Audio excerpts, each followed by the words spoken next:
حضرت عبدالرحمن ابن عوف کہتے ہیں میرے ایک دن دل کیا تھا کہ یہ دولتیں چلی جائیں میں غریب ہو جاؤں.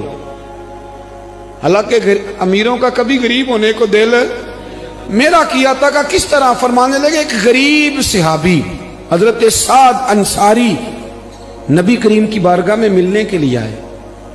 انہوں نے جب نبی پاک کے سامنے ہاتھ کیے نا ملانے کے لیے، قربان جائیں، انہوں نے ہاتھ پیچھے کرنا چاہا پر میرے نبی نے ان کا ہاتھ تھام لیا.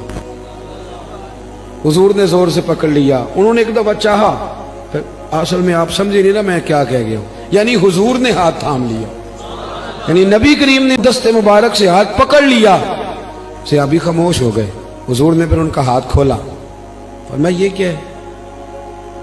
تو وہ رو پڑے. عرض کرنے لگے حضور بچے زیادہ ہیں، مزدور آدمی ہوں، پھاوڑے کے ساتھ، کدال کے ساتھ، کئی کے ساتھ کام کرتے ہیں. یا رسول اللہ یہ نا چھالے پڑ گئے میرے ہاتھوں پہ. حضرت عبدالرحمن ابن عوف کہتے ہیں کائنات نے، دھرتی نے وہ نظارہ بھی دیکھا کہ جس رسول کے قدم چومنے کے لیے جبریل جھکے، اس محبوب نے مزدور کا ہاتھ چومنا شروع کر دیا. فرماتے ہیں غریبی کو وہ عزت ملی کہ میرا بھی دل کرتا تھا غریب ہو جاؤں، دل کرتا تھا.